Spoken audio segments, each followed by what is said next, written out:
Hello everyone, welcome to the stream. Thanks for joining me today. I'm Trent and the host of this channel. I see we have some people in the chat. Tanya, thanks for joining. Glad you can finally make it on the live. Great to have you here from Kent in the UK. Brian, welcome back as always. Great to have you here. Nick from Wisconsin. I hope all is going well out there. It's kind of cold here in New England. I can't imagine what it's like in Wisconsin. Maybe probably even colder. So I have some sympathy for your situation. Hector and Sekhmet Tara, hello. Welcome back again. So thanks for joining, everyone.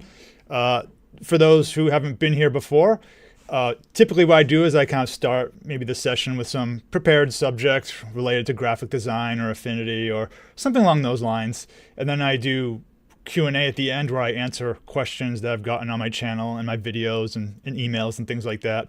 But if you have any questions throughout the stream, feel free to ask in the chat and I'll answer them. If they're related to the main topic, I can answer them immediately if I can. And if they're kind of tangential, I'll save them to the end. Hi, Joe.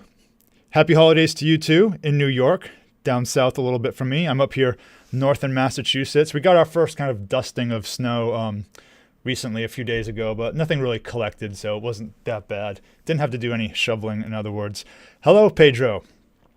So speaking of kind of the holidays and things like that, hope you all have good holidays. Next Sunday, there won't be a stream. I'll be out of town for a little bit, so probably be about 2 weeks until we do the next stream on Sunday. So just want to put that out there. I'll post a message on my community tab also so that it's obvious, just so people know. Hi, Sarasar.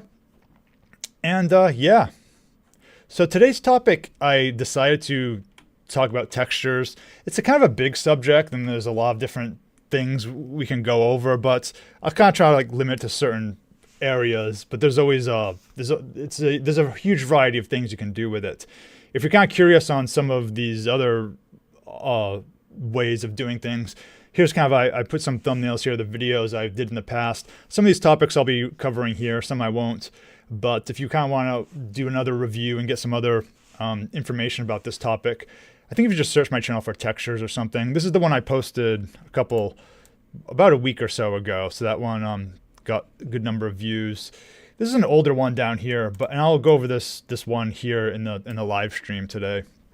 So these are some of the older videos I made on this subject. But today I'll do some live demos so we can look at it in real time. So probably one of the first thing is, where do you actually get textures? And there's a variety of places you can get them. One I like that I mentioned recently is texturelabs.org. Let me show you that. Well, that's actually my favorite one. Let me go back to that one. I'll save that one in the end because we'll be using that one a lot. So let me show you some other ones. Pexels is one that's pretty good too. So let's go to Pexels. In general, they have lots of great free stuff. But if you search for textures, in particular, you'll get lots of these types of options here. Just surfaces like wood, paper, metal, all sorts of things. Most of them are free. I would say check the licensing agreement based on what you want to do with it.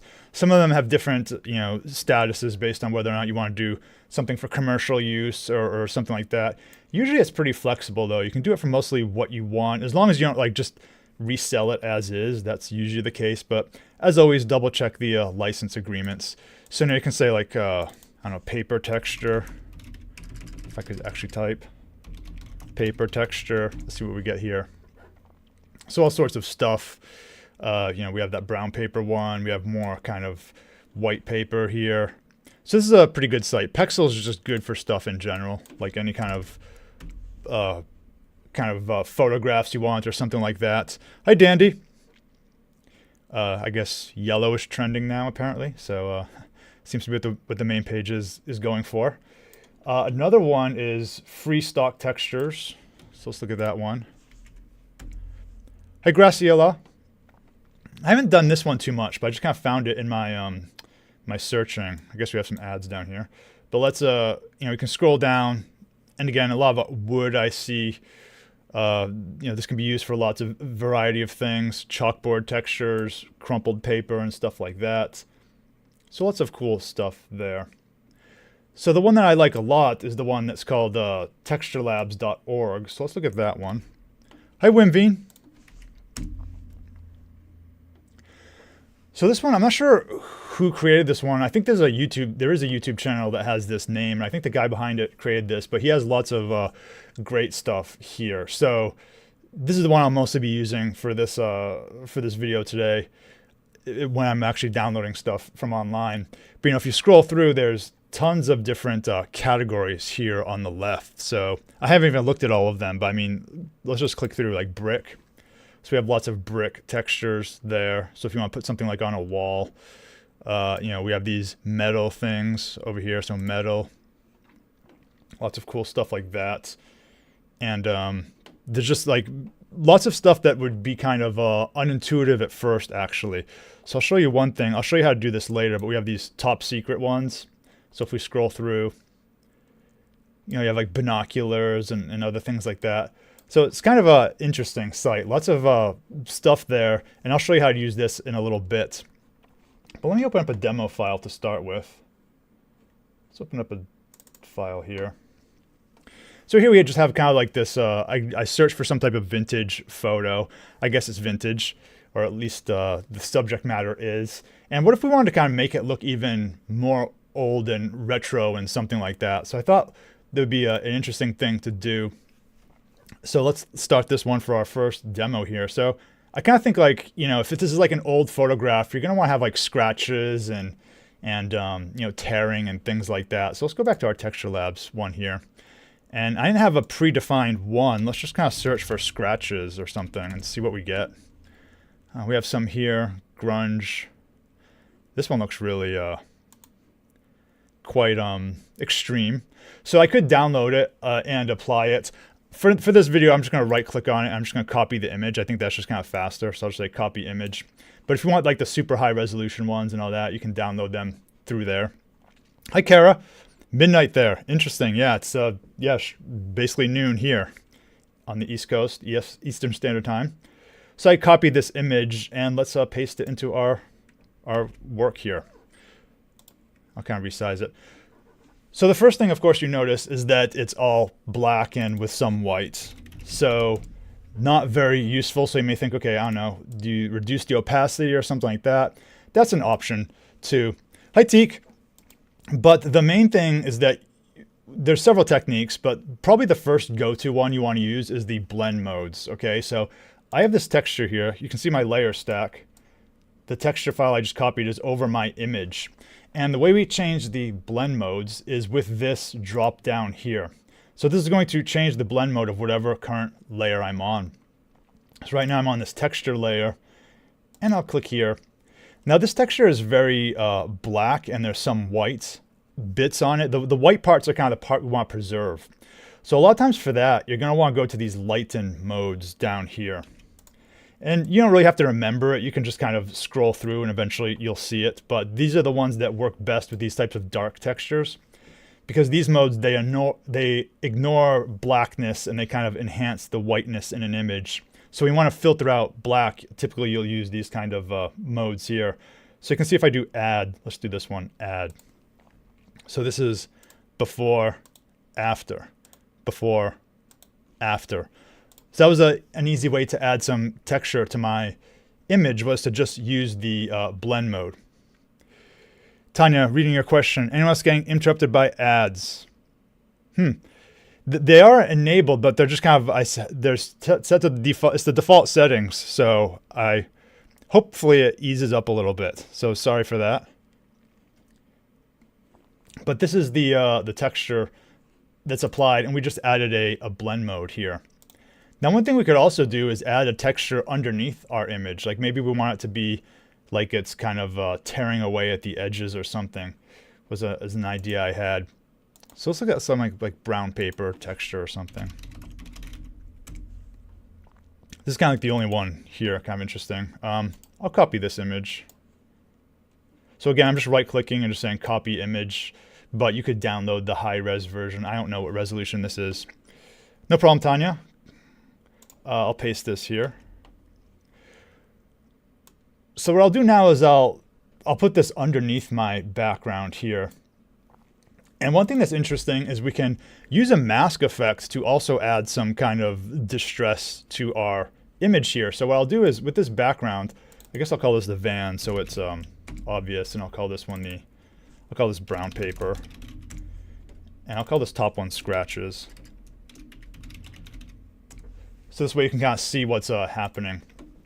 So one thing you can do, I like to do this too when you're kind of compositing things, is to use a mask to kind of cut out little parts of your image. So with this van layer selected, I'm going to click the mask layer button down here. So that's this one. And we've added a mask. So the way masks work is that when you paint on them with white, it's going to reveal your image, and with black, it's going to erase parts of your image. Now, right now, all of my mask is white, but if I take a brush and I paint on it with black, it's going to erase my image there. Okay, let me turn this off for a second. So, you know, if I'm painting with black, so it's erasing my image. Whoops. When I paint on my mask, it's erasing. So you're seeing the part below it. Now, that brush I just used isn't very interesting. It's just the hard, round brush. But let's choose some other brushes. So I'm going to look at my brushes up here. And if you don't see this, you can go to Window, Brushes, and it'll be enabled. But essentially, I'm choosing the brush tool over here. And then you go to this tab, and you can choose which brush you want to use. There's a ton of them. One is conveniently called Textures. Ironically, this isn't always the best one to use for textures, but it's pretty good. I'm trying to remember which one I like. Maybe let's try this grunge pattern one. So let's go back here. Actually, I think the one I usually like a lot is there's a chalk one, which is like dry media. Let's try this one, square chalk. So I'll go back. I'm going to paint on my mask, so let's see what this does. Yeah, you can see it's kind of like tearing away a little bit at the edge. So I'm painting here on the mask, and I'm revealing the layer below it. So this is what I've done on my mask. So let me zoom in. You can see it's a really nice kind of textured edge there with this brush. So the brush was the dry media square chalk, but there's lots of other ones you can do also. And I'm pressing Alt and I'm clicking on my mask so you can see it. What I can do is I'll just do this quickly so you can, you know, it doesn't take up too much time, but like I'll just kind of, you know, tear away excuse me, tear away at the edges a little bit. Kind of give it a little more of like a vintage feel, like maybe it's on some type of a board or something like that, like some type of like, you know, backing, like a cardboard thing, card paper or something. Let's kind of erase the edges a little bit. Get some texture going here. And there we go. So I added a little bit of texture to the edges. So this is kind of like a almost like a silhouette effect, like on the paper. So if I toggle the mask, so this is what it looked like originally, and now I'm showing a little bit of that layer beneath. Yeah, it's a pretty cool technique, Teak. And if you want, you can also add in like other scratches. Like if I change the brush, there's one I don't know what a good one would be for scratches. Maybe engraving. That one has. But if you wanted to add little bits in the middle, you could like maybe you want to have a little scratch there or something, right? Take a little piece out like that. You know, you could kind of do that type of thing too. Nick, reading your comments. You're learning how to do this digitally. You've done this technique in film back in your college years. Yeah, so it's kind of funny because, you know, a lot of early digital work used to be like fixing things, and now we're going backwards. It's like, okay, how do we make things look less perfect and less fixed? So there's a whole lot of techniques where it's like we kind of want that old gritty feel for things now, and that's kind of what we're trying to add back into the these digital artworks that can be so perfectly represented. Yeah, Teak, it's kind of like they use sticky tape or something around the edge, and they peeled it off or something. One thing I could also do is add like a drop shadow effect to the van here. So let me zoom into the edge again. I'll go to FX. So this is the FX button. If you want to add a shadow to something, use this FX. So at the van layer, I'll click FX. And then I'll put this on the edge. So if I go to outer shadow, it's going to put a shadow on the edge of where the pixels are. So I can increase the intensity. I don't know if this improves it or not, but I think it kind of it looks a little more interesting, I think. Just gives it a little more volume, you know.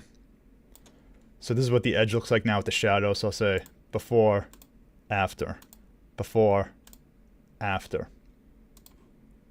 So I'll do that. Now I kind of hinted at this when drawing on the mask, but you can also do textures yourself. So I can add a pixel layer here. So I'll click Add Pixel Layer right there. And this just lets me kind of manually paint on the brush. So I'll call it Manual Texture Layer. But if I wanted, I could go select my brush. And again, I could choose some type of texture here. Let's say like a grunge pattern. And if I chose white, I don't know if you can see this. I'll make it really extreme. You can kind of see this pattern I'm painting in there, like that. So maybe I want to add some cracks or something to the design, to the paper. Maybe the paper is kind of like wrinkled. So this is kind of the part I added. And again, you could experiment with the blend modes. Like I did white on this, so it looks okay. But maybe one of the other modes. Probably if I just do white, the lighten modes aren't really going to do any difference. But if you do some other color, like I don't know what a good color would be. Let's say, I also want to see my wheel too. Maybe again like brown or something. I don't know. If you want to make it seem like it's that brown paper that's kind of cracking through. Like that. So you can kind of do more stuff like that. And you could change the opacity as well if it's too strong. So let's see the whole thing. Well, I don't know if I can toggle, yeah. So this is kind of before, after. So before, after. So that's kind of one example of kind of using a photo, adding some textures to it. We saw using the paintbrush. The big technique, I think, was like using this scratch layer. And remember, this is what it originally looked like. But then if we go and change the blend mode to add, we have this effect. And we put paper below it, but the mask allowed us to get that edge there. 2112, reading your comments.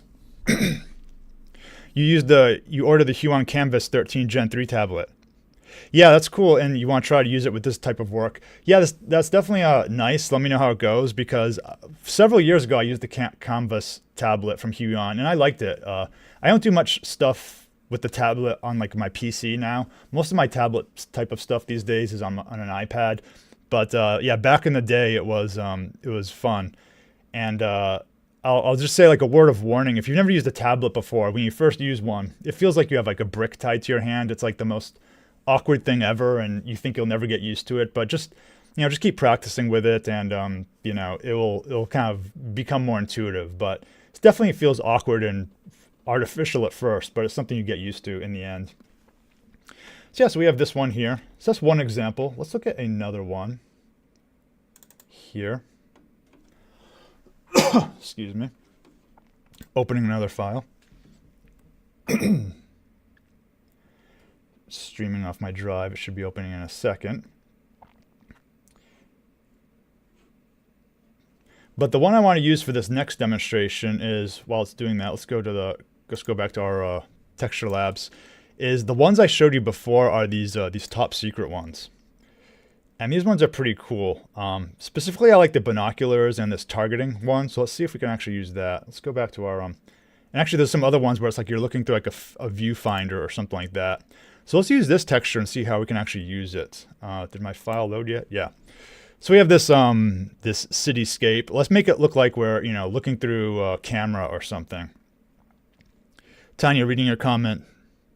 Yes, playing around with LUTs or white balance. Yeah, definitely. So let's just go back to this one a little bit. So what I could do is I could, to add white balance, I could go to the adjustments here. And then you could do white balance here. I'll add it up. And you could adjust it as you want. So I could make it warmer. I could make it cooler.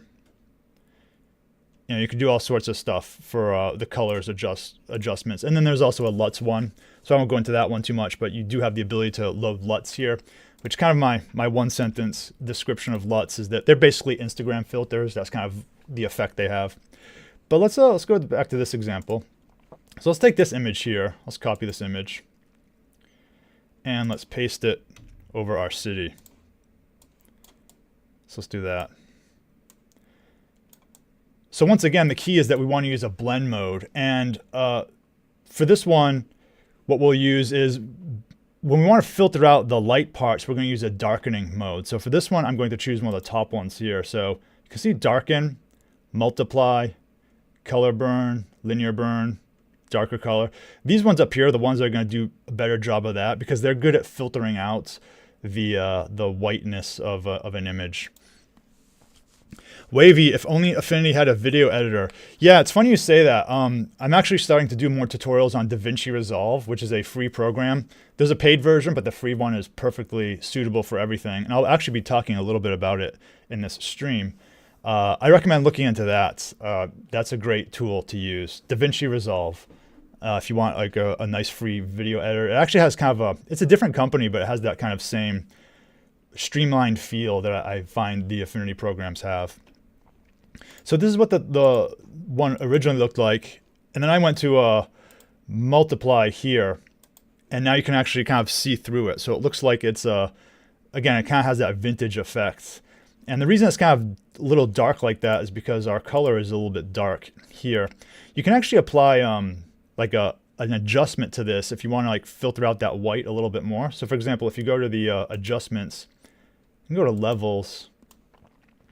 And if you want to make the white brighter, you can do this. And that will actually help show the center show some more. So let's go back and set it to multiply. And this is kind of the effect. Let me actually toggle it on and off. So this is before, after, before, after. Wimveen, you're saying, do the order of layers play a role? Good question. So with blend modes, sometimes it matters and sometimes it doesn't, depending on the one you're using. Let's try this one. I think in this case it might not matter. If I move the image below, and I believe with multiply, I think it's the same either way. So yeah, it's kind of the same. So if I do multiply this way, it's essentially the same. But sometimes there are certain additional operations you do that make one thing easier than the other. So I kind of, in this case, I kind of like the idea of putting this above and filtering it out that way. So the short answer is sometimes it matters and sometimes it doesn't. So I'd say perhaps experiment with them to see which ones, what effect you get. Something I noticed with this one that I'm not a huge fan of is maybe like this part is hard to see here, right? Because it's kind of filtering through. So what you can do is you can create something like maybe a rectangle. And let's make like a white rectangle. So if I move this rectangle under, it helps show that indicator a little bit more. I don't know if this is what the camera actually looks like or if it's like, if it is showing through, but I just put the rectangle underneath here. So, it's kind of highlighting that part a little bit more. And I can create like another one underneath the other part down here. So maybe we want this to show. So really we just have these two, I just have these two rectangles here and I put them underneath just to highlight that part a little bit more. Something we could also do is add some more textures. So like, let's look at some scratches again. Wavy, you and nodes don't get along very well. Yeah, you're referring to like DaVinci Resolve nodes and that kind of stuff. Yeah, fortunately you can do a lot without needing to worry about nodes. So I'd say like just get started with it, but eventually, maybe you will want to use nodes a little bit more. Excuse me. But you can do a lot without having to ever worry about them. So let's see some other scratchy effects here. Let me just type scratches again. And again, this is just kind of like, maybe we want to take something like this and add it onto our film to give it a little more realistic, not realistic, but a little more dirtier look. So I can paste this here. I have this up top. And once again, this would be like screen. So if I set this to screen, you can see it's like tearing out a little bit of our image. And I'm not sure whether or not you would say this would go above or below the black part. Maybe you could have it down here if you just want it to be affecting the image itself. I think it's kind of cool up there though. So yeah, there's like no end to the amount of layers you can add, and you can keep going over and over. But kind of the key technique in this one was that we, when you have something that looks like this and you want to filter out the white, you're going to want to set it to one of these darken modes because those do a good job of filtering out the white. And if you're in doubt, just kind of scroll through all of them, and eventually you'll see which ones look good. Hi Stefan, no problem being late. I don't take attendance, as I say. Anytime you can join is fine. Hi, Matrix Tech. Great to see you again. So let's look at another example here.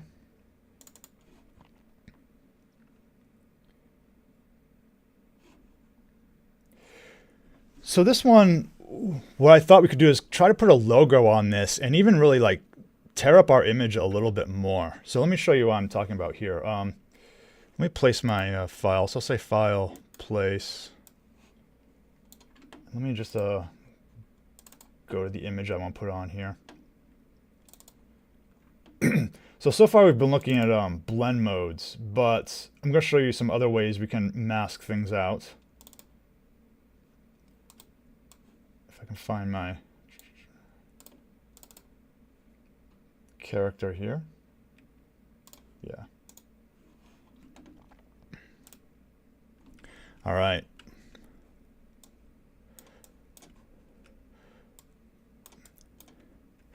Thanks for the donation, Matrix Tech.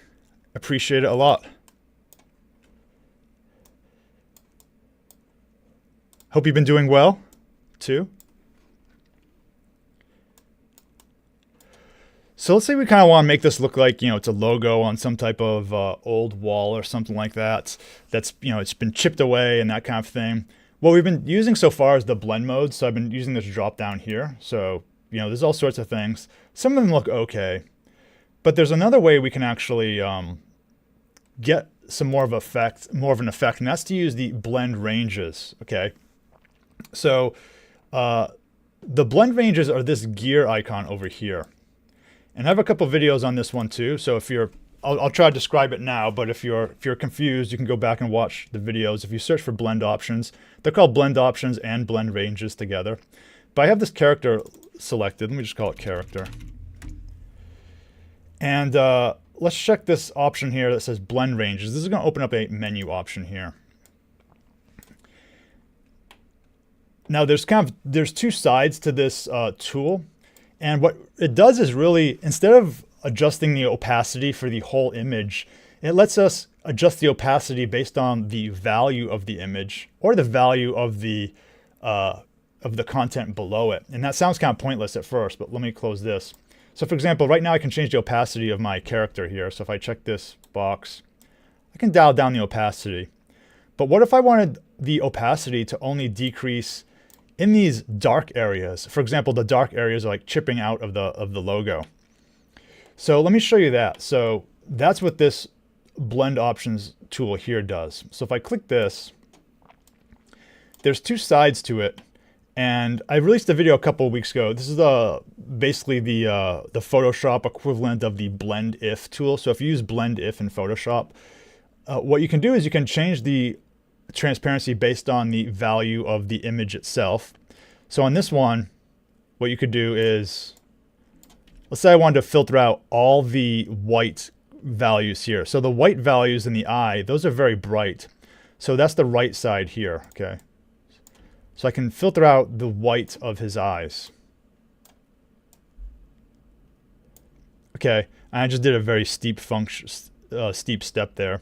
So this is saying on this image, keep the dark parts at 100% opacity and reduce the bright parts to 0% opacity. So this is 100% solid up here. This is like 0%.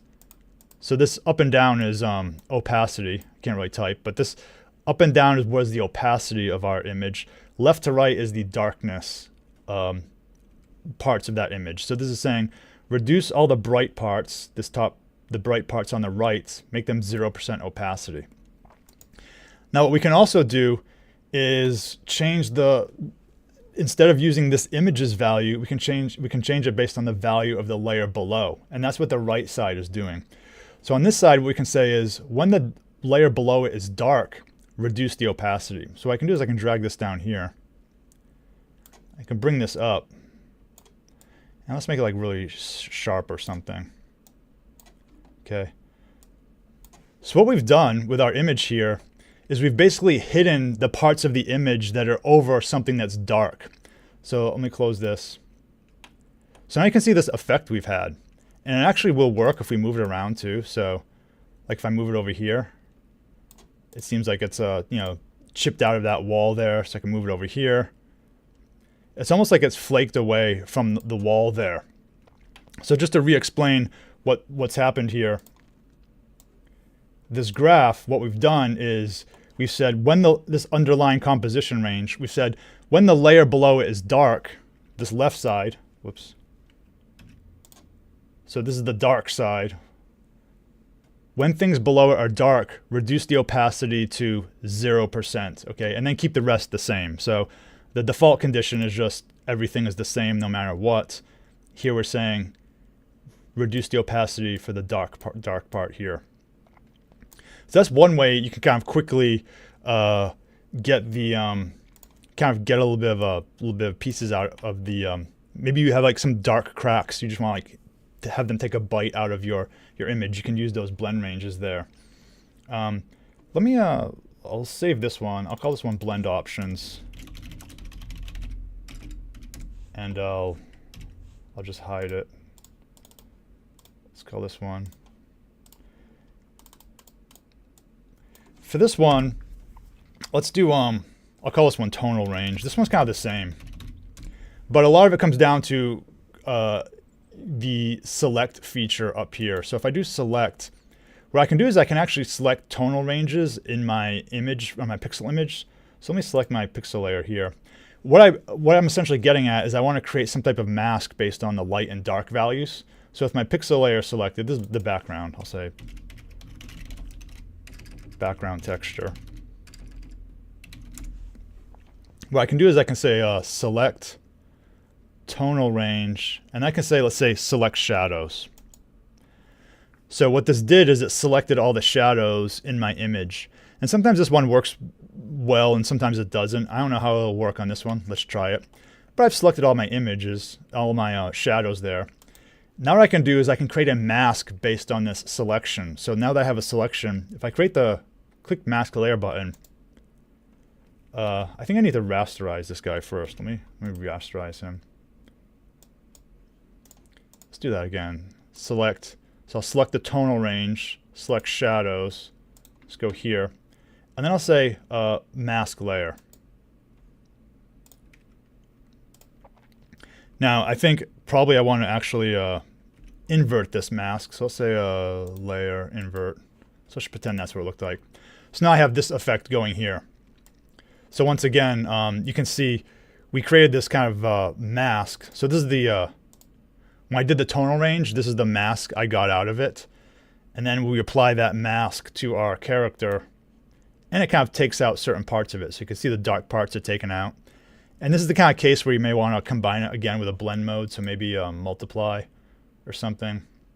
Or maybe even just instead of a blend mode, you could just change the opacity just a little bit. So I can dial this down. I'll just do this. You know, so now maybe it looks a little older or something like that. One trick you can do, and this was mentioned earlier, someone talked about like color balancing and stuff like that. You can do something called, this is kind of a side topic, but I thought it was kind of interesting. One way to visualize saturation is to use a luminosity layer. And a lot of times when things don't look like they match, a lot of times it's because the saturation is actually not matching. So let me add a pixel layer. Let me add a fill layer here. So I'll say layer, new fill layer. What I can do is I can, if I change it, if you take a gray layer like this and you set its blend mode to luminosity,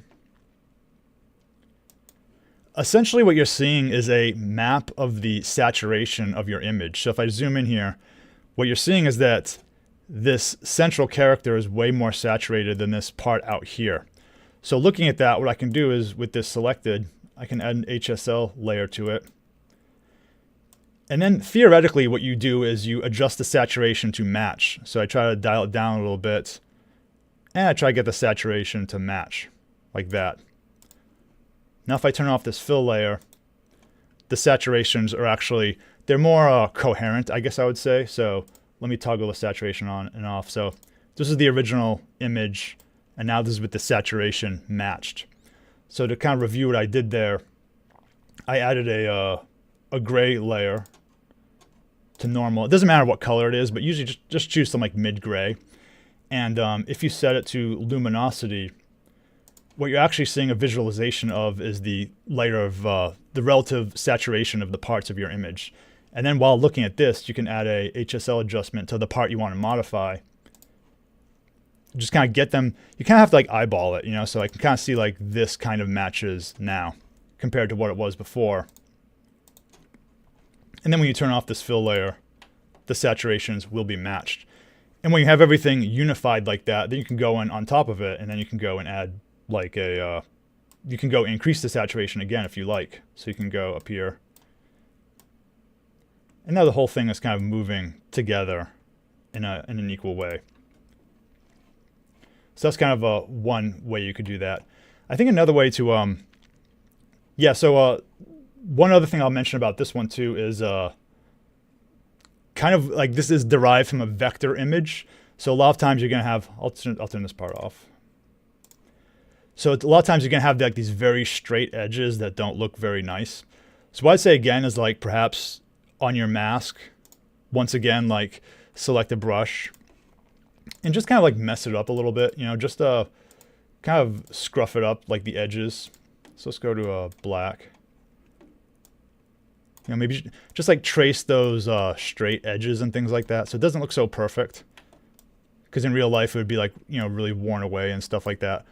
I'll just do a quick little job here. I'm not gonna, I won't show you painfully how to do the whole thing, but I'll just kind of go around, you know, like this.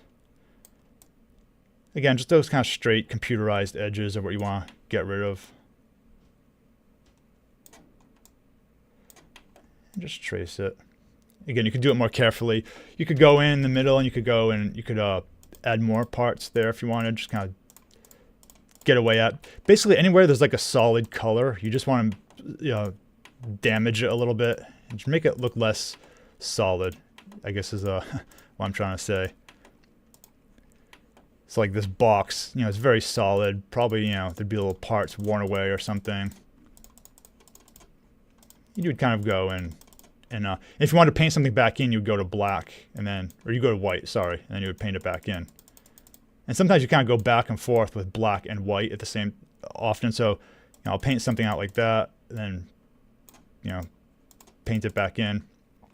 So that's just kind of like using the mask to, you know, make things look not so perfect. Glad it's useful, Sekhmet Terra, Antique. So yeah, those, I guess I would call that the manual touch-up stage. So that's, those are the three kind of graphical ones I wanted to show. I wanted to show a couple of vector and text things too. These ones are a little bit simpler. And by the way, everything I did here, basically everything I did, you could do in Affinity Designer as well. You'd probably just have to go to the pixel persona. But yeah, the blend modes and all that kind of stuff are there. Let's talk about text a little bit. We talked about photos. Tanya, you're saying a subtle Gaussian blur effect. Yeah, definitely true. Let's do that. So if I have this here, if you want to go to your live filters. Actually, it just reminded me of something I forgot. Let me show that too. So yeah, a little bit of a Gaussian blur there. Let's do one more technique called a displacement map. So I'll reduce this. This is an interesting one too. Let's call this displacement. So what a displacement map can do is it can actually alter our image based on the values below it. And what it does is it can kind of like push and shift our image a little bit based on the lightness and darkness of what's below. Yeah, so Teak, yeah, the Gaussian blur is going to be the same everywhere. You can add a mask to it and reduce it if you want. And then some other advanced ones like the box blur and all that. But yeah, I'll go. Those are definitely options you can do. So to create a displacement map, one of the first things I'll do is it helps to kind of have it like your image be black and white. So this is the layer we want to use to create the displacement map.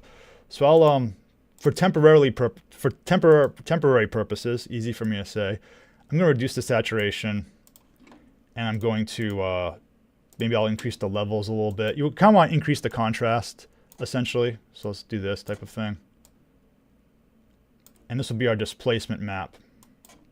source. So what I'll do here is with this character layer selected, what I'll do is I'll select this option here, live filters.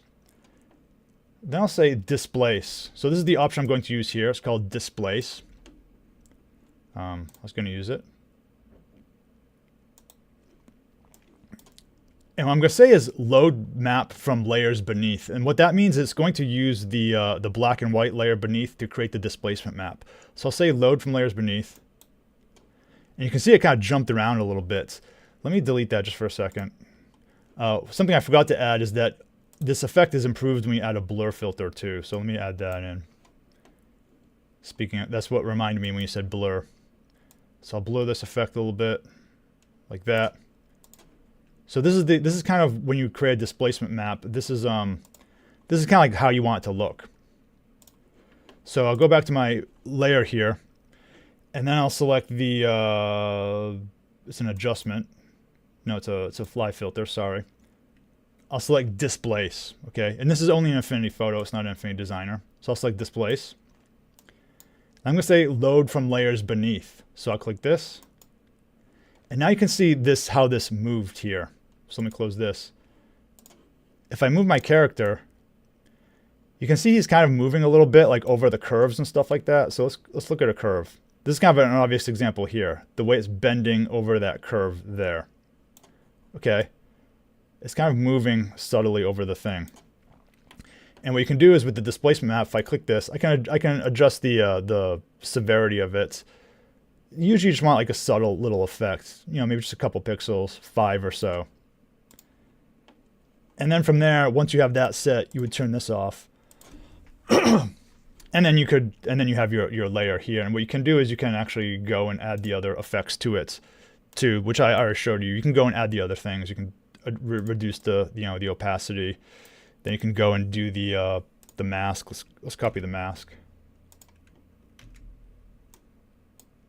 So yeah, so this is with the well, the mask was not centered with the thing. Let's I'll put it around there. Let's say.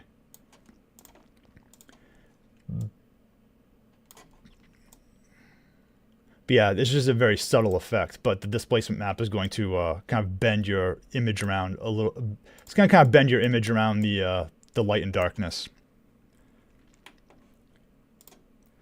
But I like this. The one I like the most, I think, of those methods was the, I think the first one, the blend options. You know, this one's pretty cool. Jane, no problem. No problem that you have to run. D. Autobago, reading your comment.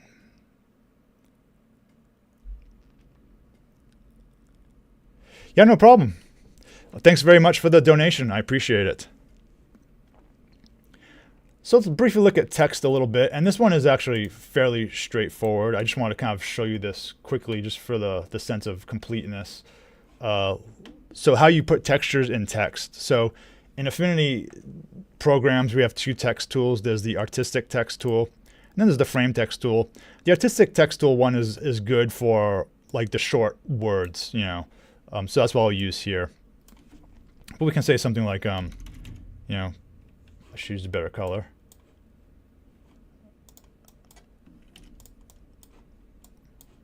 You know, Merry Christmas or something like that.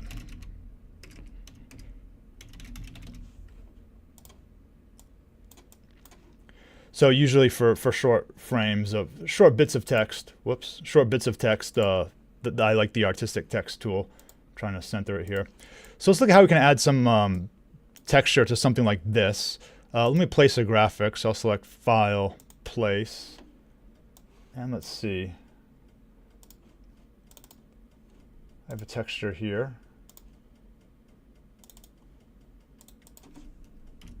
I'll just add some gold texture.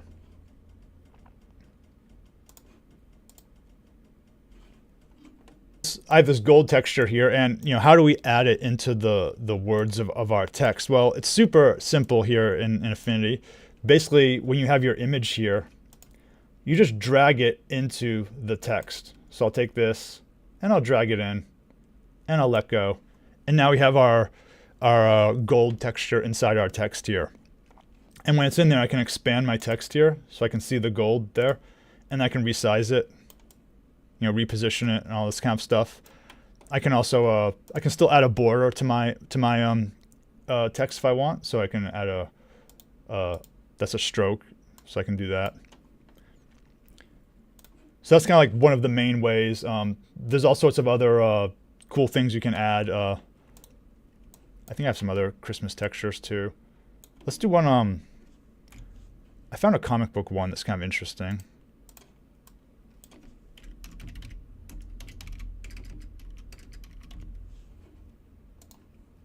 Place this texture file. Actually, it was on Texture Labs I saw it. So let's look there. Something like this. So maybe you have this type of image and you want to make text out of it. So I go to my thing here. I could paste it. And then once again, over here in your layer stack, you just want to take your image and drag it over the text and let go. So now we have the text inside. Now one thing you want to make sure you don't do is, let me show you the mistake you may make. If you drag the image over this part, that'll do something differently. So if I drag this here, that doesn't have the effect you want. It kind of creates like it creates a mask essentially. It's a valid thing, but probably it's not what we want to do in this situation. You want to drag it over the words here and then let go. And then you have the look there. And with our image inside there, you can adjust the vibrance and all this kind of stuff. You can continue to adjust the way the text looks. So that's a simple way of just putting text in the letters there. It works basically any font, so it's super powerful. All right. So just wanted to cover that for completeness. Let's look at a vector example now. And in this case, what you can do is if you go to certain websites, let's say, I don't think they have any vector textures, but if you go to something like Creative Fabrica, and you search for like vector textures,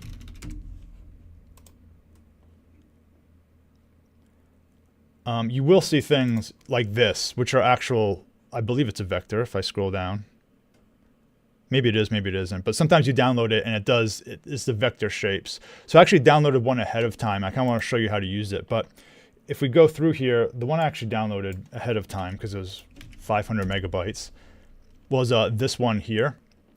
So this one, there's tons of different textures for like cracked, you know, kind of simulating cracked, whatever, DTG, direct to fabric, paint, and that types of thing.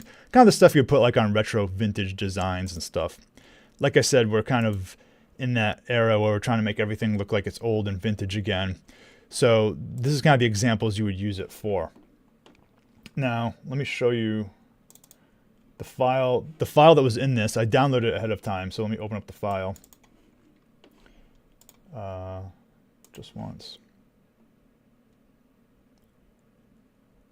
So what it gave me, and hopefully it works, it should, was an Adobe Illustrator file. So it was this Adobe Illustrator file here. And you can open those in Affinity Designer, they work fine. So if I zoom in, these are the textures, what they look like. And they're actually, I mean, they're literally vectors. So if I click on the point here, you can see like this is these are what they're made of. They're not like a bitmap or anything. They're actually vectors. So let's look at how you could actually add this onto your design. I like this one, page 3. So I'm just going to copy and paste it. So if I copy it, if I select the whole thing there, I'll go back to my image here. I'll press Control V. Oops, that didn't work. Control C. There we go. So now I have my texture here.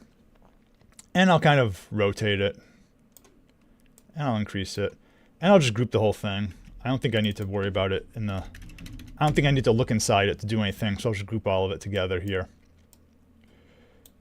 Now, when you do this like on a t-shirt or something, typically what you're going to want to do is you actually want to have this texture cut out of your vector here. So by the way, this is a vector also, in case I didn't make that clear.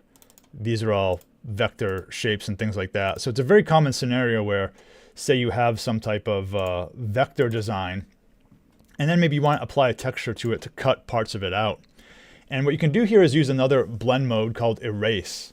So if I have this texture here with the blend mode selected, with the blend mode tool here, I'll scroll down and there's an option at the bottom called erase. So if I click this erase button, what that does is it takes your vector or any type of bitmap and it cuts it out of the part below it. So you can see it's looking like this now. And this will be clearer if I set it to, if I set my document to transparent. So transparent background. Okay, so now you can actually see more easily that this is actually a transparent image. And what's happening is the texture is being subtracted from it. Now, if you export this as a vector, it's not actually going to work. You want to export this as a PNG because that will keep the transparency well. The good news is you can actually export like as high a resolution as you want because you're starting with a vector, so you can export it to whatever target format you want. So that's kind of the trick on this one, is to set this blend mode here to erase. This was the vector one. Let me just show you a couple more ways on how to do it with a bitmap here, because I know a lot of people do t-shirts and stuff like that, and it's kind of a common method. Let me place another one. File place. Let's place a PNG this time.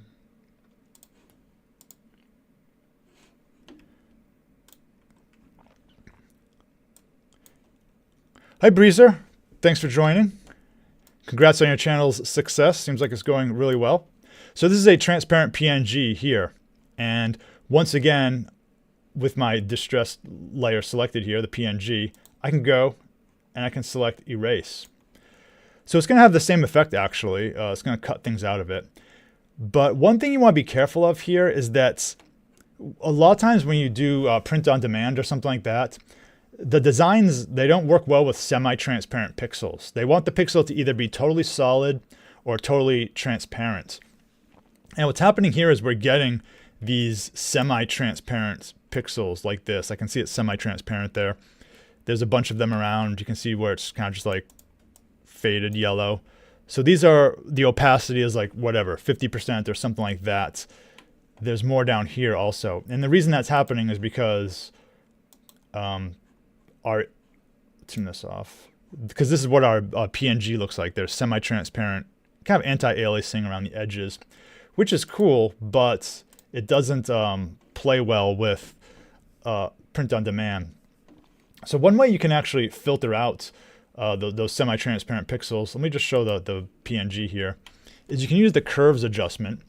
So I'll have this layer selected. I'm zoomed in just so you can see the semi-transparent pixels here. So let me zoom in a bunch. So our goal is to eliminate this stuff. How do we get rid of that type of thing? And the way you can do it is with a curves adjustment. So I'll select the adjustments down here. I'm on my PNG layer, so I'll select adjustments. And I'll select curves. And now what you want to do is go to the, down here, you want to adjust the alpha values. This is the transparency layer here. So if I select alpha, this will allow me to change the transparency that's allowed in my design. And I'll kind of just go through it quickly just to explain how it works. But basically you want to drag it down so that the only transparent value is this one up here. So this is kind of the initial state, and what we're doing is we're making everything 0% transparency except the pixels that are fully solid to begin with. And we can see is on the left is this took out those semi-transparent pixels. So let me do that again. If I do this, you can see, if I wave it around, notice how these things are going back and forth. This is essentially a filter to get rid of all of those. So again, kind of a niche use case, but if you're trying to like do print on demand, you'll want to make sure you get rid of those semi-transparent pixels. Now we can go back and we can set it to erase. And might have to rasterize it first.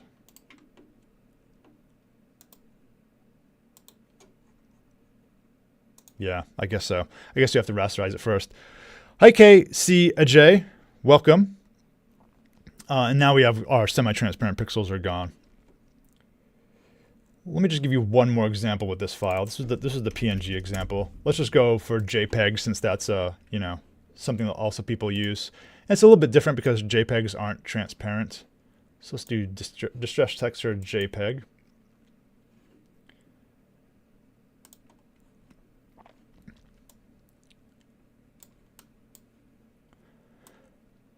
So in this example, I'll call this JPEG. I just want to show you another quick way you can do this. I'll rasterize this, so I'll right click this and I'll say rasterize. Kind of for the same reasons that I just showed you, we want to remove all the gray parts here. So, you know, this type of stuff isn't going to work well. We want it to be solid white or solid black. Another way to do that is to use a threshold adjustment. So with the layer selected here, I'll click the adjustments and then I'll click threshold. So this one here, and this is just going to make your image pure black and pure white. So if I click that, that's what's happened here. So you can see my image now is pure black and white. And I can adjust like where that cutoff is, but it's always going to be pure black and pure white now. And what I can do now is I can actually rasterize it to a mask. So if I say rasterize to mask, and this is kind of our result. Now I actually want the inverse of this. So with the JPEG selected, I'll select actually I guess I'm in Affinity Designer here. So layer. Well, I can just add a thing here. Let me just invert it.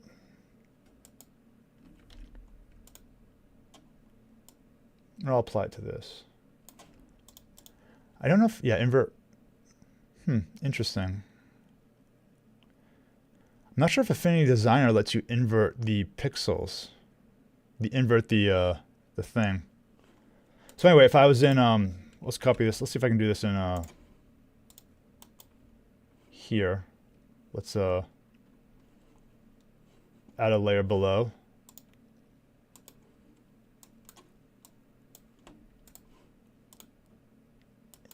Yeah, so I don't know how to do layer invert in Affinity Designer for a raster, but let's, or I just forgot, but let's go back here. Let's paste it. Yeah, and now we have our mask here. So it's kind of a little extra little step you have to take. So that's kind of how you could work with vector images or any image really, but kind of these different sources of, you know, PNG, JPEG, and a texture vector to you know, cut out of your design below. I kind of want for my last texture demo, I actually want to show you something a little bit different. So this is actually not in Affinity, but this is in DaVinci Resolve. So let me open up DaVinci Resolve here. And I've been making some videos on this recently, DaVinci Resolve. And it's a video editing tool, and it's one of the ones I've used for my channel. And it's a pretty powerful tool. Let's do this. So this is how do you use textures in videos. And I'll cover over your chat just for a bit, but I'll put it back at the end, don't worry. Just kind of the UI is kind of big. Let me kind of move it over here. Hopefully you can see that. So this is DaVinci Resolve. And I kind of wanted to show you like how these concepts we've been talking about apply to really like everything. So this is a video I have here. It's just a golf course. I didn't take it, but I found it, found it online. And what we can do is we can add texture over our video too. So I have this video here called Scratches. Let me put it down here. If I play that video, you can see it's scratches like that. Now down here I have these are my layers for my video. So it's just like any other graphics program. The thing on top is above the thing below it, and it's going to block it. So if I play through here, you can see once it gets through here, the scratches are covering it. So the way you work with this is really similar to what we did in Affinity programs. We have to change the blend mode of this top video. Now in DaVinci Resolve, what you do is with your layer selected here, you can click this tab called the inspector. And you can kind of consider this is just like the properties of the video. Let me get it so you can see it. And if I scroll down, here we have this name called composite, but this is really just the blend mode. And if I select the options, I can change it to something like add. So I'll select this. Now when I play the video, you can see that my video has been set to the add blend mode. So it looks like there's scratches over the video here. So I'll kind of play this part. So this is what it looks like before. And then this is with our textured video here. So the concept is very much the same. You're just changing the blend mode. Again, they call it composite mode, but it's the same concept. I have another one here. Let's do this one. I have this one here, film. So once again, we have this effect going on. Remember when we looked at our example earlier with the one in Affinity Photo, where it was like the camera shot with the film around it. Once again, with this video selected, I'll change the composite mode. Probably like multiply or something is a good one. Yeah, multiply. So now we have the effect going here where we can actually see through it. And this is the same as, do I still have it open? Very similar concept to what we did here, okay? Thanks, Breezer. Very much appreciate the donation. Always appreciated. And thanks, Mustafa from Turkey. Hope everything's going well over there. Yeah, Breezer, looks like your streams are really taking off with the games and stuff. I see you have the Indiana Jones one going. But like you know, if you haven't edited in video before, a lot of the concepts are very similar to working in just regular 2D images. The main difference is that now you have this concept of time where things are actually moving, but you can do different layers. So for example, I can take my scratches and I can put it over my video here. So now we have both of those things happening. So we have scratches and the film strip effect. And it's all just the magic of blend modes, basically. So that was kind of a little separate diversion there from the usual image processing stuff and looking at how we can do that with video. Let me get your chat back. There we go. No problem. Hope it helped. Just trying to look out for my fellow YouTubers. All right. So that was essentially textures. That's kind of the basics of how they work. Like I said, I have some other videos on it if you want to check it out some more. It was these ones here. And if you have a question, certainly let me know in the chat or add a comment to the stream. I'll go over some Q&As I got from my videos throughout the week. So I'll stay on for like another 10 minutes or so. I know we're running a little over, but it's the last stream of the year, so we can go a little long, right? Hi, Ultralife. So let's look at some questions, and I'll give some answers to some of the questions I got on my videos this week. So I got this question from Rob Sandstrom Designs, and he has a cool YouTube channel also where he does lots of kind of crafting of like CNC and laser cutters and 3D printers. And he asked me, how can he specify the vector sizes in inches for his designs so they're the correct size when printed? And so my answer to this is typically the vectors don't have sizes specified in real world units. They're designed to be kind of unit independent, if you will. And I haven't used a lot of these tools like CNC and laser cutters and that type of thing. My understanding is that when you import the SVG into the software to use these tools, typically they ask you for some type of like the scale of it. Like what do you want to, what scale does this design represent? So I think my recommendation would be when you're designing something, you can use inches and all that just for your own reference. So for example, maybe I make a square, you know, and I want it to be like over here, I want it to be like 2 inches on a side or something. Maybe I want it to be 3 by 3 inches. And then I have a triangle next to it, and I know I want that triangle to be like half the size, right? So I make it 1.5. So all these relative sizes will stay the same, but the actual values of inches will be gone. It'll just keep the relative sizes. So when you import it, somehow you need to specify through the software what is the scale of your thing. And I don't know how that works. I imagine it varies depending on the tool, like whether it's Cricut or some type of 3D tool or something like that. So that's kind of my answer to that question, is it's likely going to depend on the software you use. But you can use inches in your designs just to keep your own kind of, keep yourself oriented. But when you export them, those units are going to be lost. So you'll have to respecify it when you import it. Mustafa, there's no YouTube in Turkey. So you're a big follower. There's no YouTube in Turkey explaining the Affinity program, so you're a follower of mine. Oh, great. Thank you.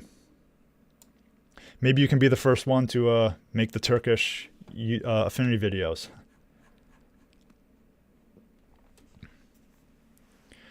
Matrix, you're saying what software do you use for sending to the machine?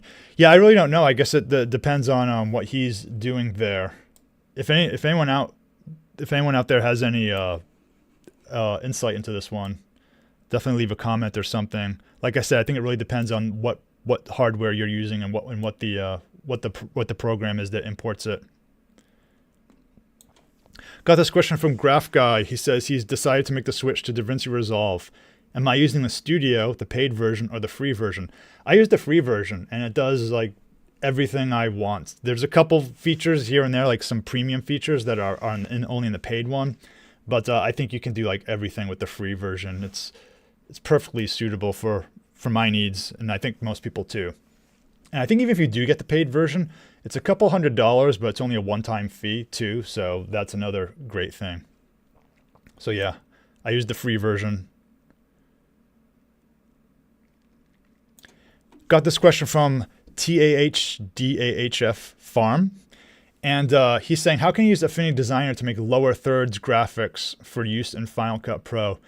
Yeah, essentially, I got a couple questions like this. And my main answer is really just, I think you would use it to create transparent PNGs. Like you would create text, you know, if you had a logo or something, you would create that in Affinity Designer. You would export it as a transparent PNG or an SVG if Final Cut Pro supports that. But, you know, for the animations and things like that, you can't really do those in Affinity Designer.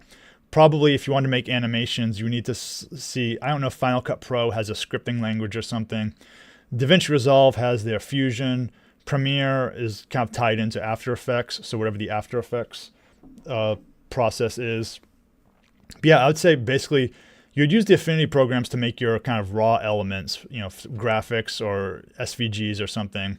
Then if you wanted to animate them, you could do that and you would have to use whatever the video editing tools process is.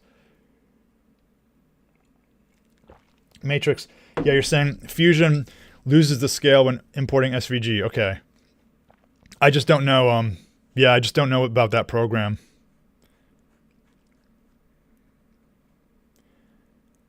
So I guess a similar question. Any videos showing how far we can push integration of Affinity and DaVinci Resolve will be welcomed. Yeah, I can get into that, Javier. Like I said, I think it's mostly a matter of I use Affinity to like export my graphics, you know, my static images that I want to use for things like a logo, or sometimes I'll do it with text also, although DaVinci lets you modify text itself. But sometimes I find it easier to just quickly create it in Designer, export it, and then import it into DaVinci. But I can look into this subject some more, maybe like some workflow methods.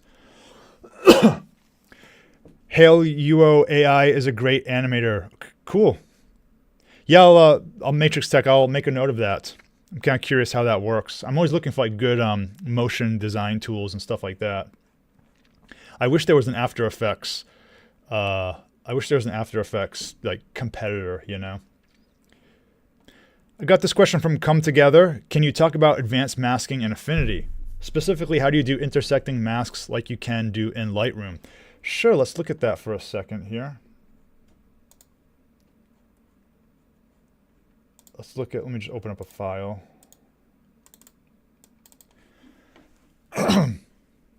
So I'm not exactly sure how Lightroom works, but I think when you said intersecting masks, I think I know what you mean.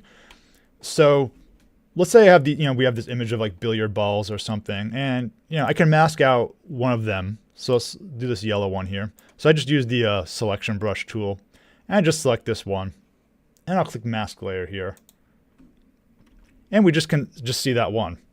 So let's turn it off, and let's do another one. Let's do this one here.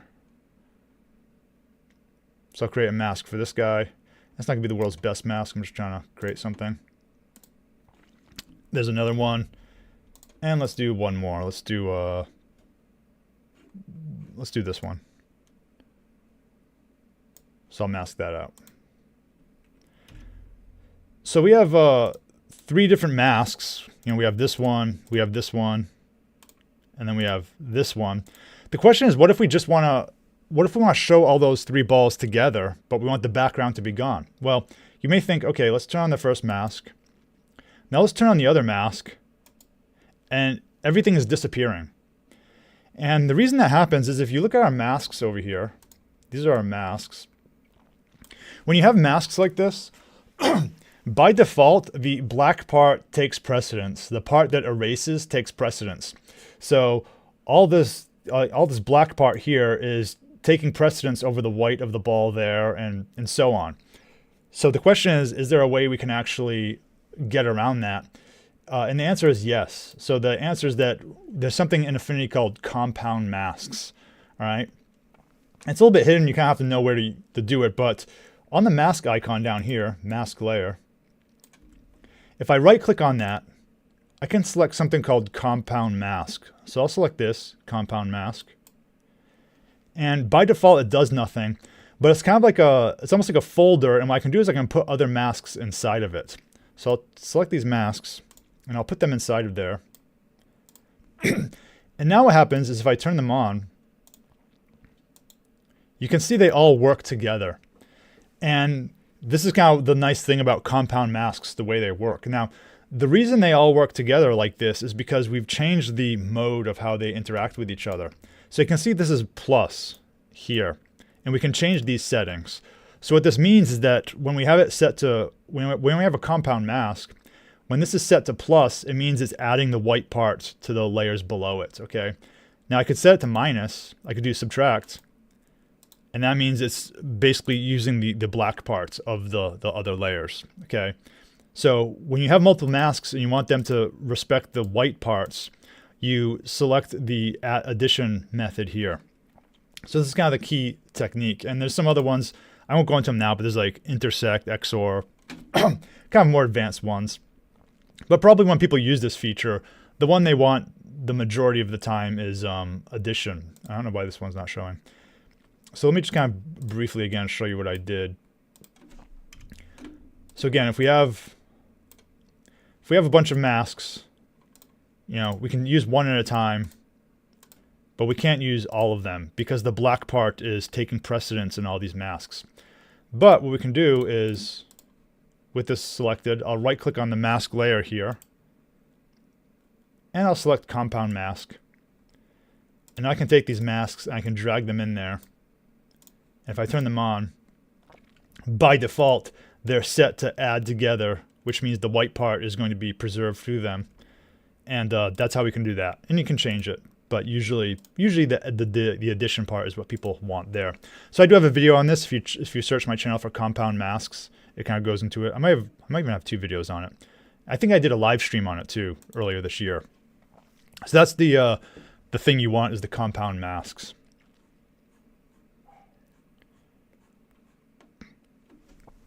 So I got this question from Lost in Aviation about my DPI video.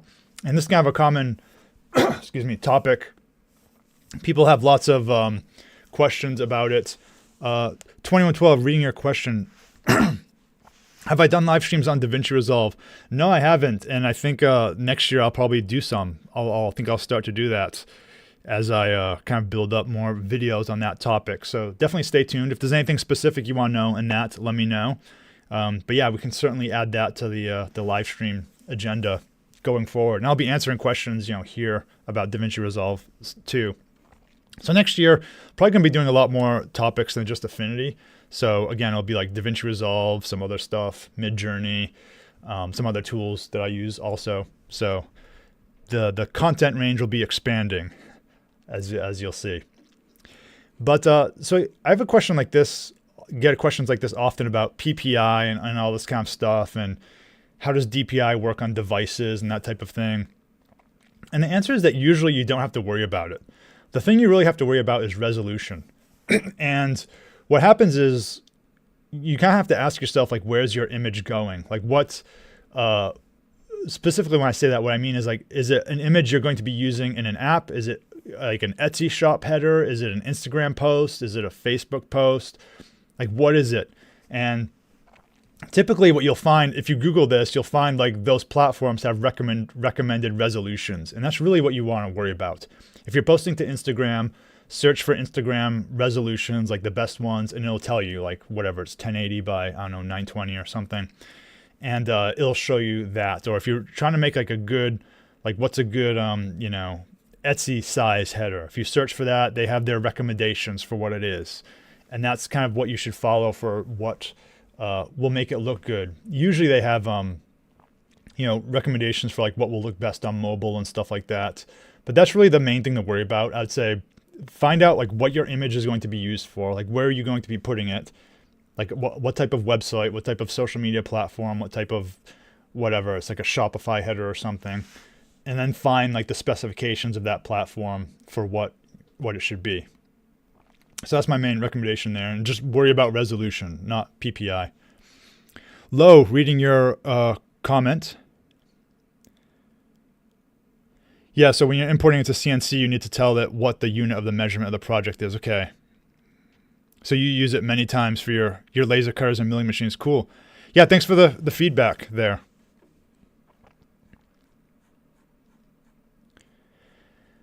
I got this question from Kat. Do I have anything on the layer lock tool? So I made a video on alpha lock and she was asking me about layer locks.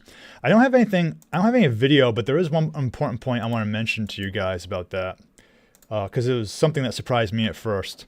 So she talked about layer lock. So I'm in Affinity Photo here, but this is the same for anything. So let me add a little pixel layer here. And let's just paint something. I don't know. Let's paint some design. Now, in a lot of programs, and I used to do this a lot with like Procreate and maybe even Photoshop back in the day, is, you know, when you paint on a layer, you want to lock it and then not be able to paint it on it anymore because maybe you have another layer you want to work on. But in the Affinity programs, locking a layer, which I just did, which is when you just click on the lock icon and then you see the lock here. Locking a layer just means you can't move the content of that layer. Okay, so that's all it means. But what you can still do is you can still paint on it. So I'm still painting on this layer even though it's locked. And this was like, I don't actually like this, but that's just the way it works. So you really want to be careful because you can change other stuff about this layer. You can change the effects on it. So you can do all this stuff even though the layer is locked. Whereas a lot of other programs, they make it so you can't do anything when the layer is locked. Whereas in Affinity, locking a layer just means you can't move the contents of it. So I'm selecting the move tool here. I can't move this stuff around. But a lot of times, like I said in Procreate on the iPad, you'll lock a layer to protect yourself, so you don't actually like paint over your work when you're on another layer. But here, well, I have to select this layer. You can actually paint on the same layer, and it'll just happily let you do that, even though you've locked the layer. So it's something to watch out for. That lock feature in the Affinity programs. Not sure why they designed it that way, but it's just the way it is, I guess. And last question. This question kind of goes to what we talked about earlier in the stream. When you have a texture image, should it be on top or should it be below it? And does it matter the order of like what the layers are, whether your texture is above your image or below? And the answer is, again, it depends, Joan, on the type of operation you're doing. Some operations work the same, whether you have one on below or the other. Some are really different. So I would say just kind of experiment and see which one works the best. Like I said, all the blend modes, it's going to depend on the blend mode, essentially. And that's, I would say, look at see if there is a difference, and then perhaps sometimes even if they do behave the same, sometimes it's just conceptually easier to put one on top of the other. Like sometimes I like to put like the frame type of thing on top with the multiply blend mode, even though it probably would look the same the other way. So that's the last question, I believe. Lo, reading your question, what is my take on the merger of Printful and Printify? Yeah, so I think it's interesting. I'm hoping in the long run it benefits us. Right now we just don't know a lot, right? I think that they haven't like merged their technology or anything like that yet. So far from like the consumer perspective or the shop owner perspective, it's just two separate apps, even though economically they're linked or whatever. It would be nice if they could, if they work together, if they could like reduce prices or something like that. Printful's okay. I used them back in the day. I found them a little bit, they were a little more expensive. So hopefully they could, maybe when they join up with Printify, they'll reduce their prices a bit. So yeah, just right now we just don't know a lot about what the effect will be. All we know is like they're just linked, the companies. So yeah, we'll see what happens. Let me know what you think in the future for what will happen there. No problem, Hector. Thanks for watching.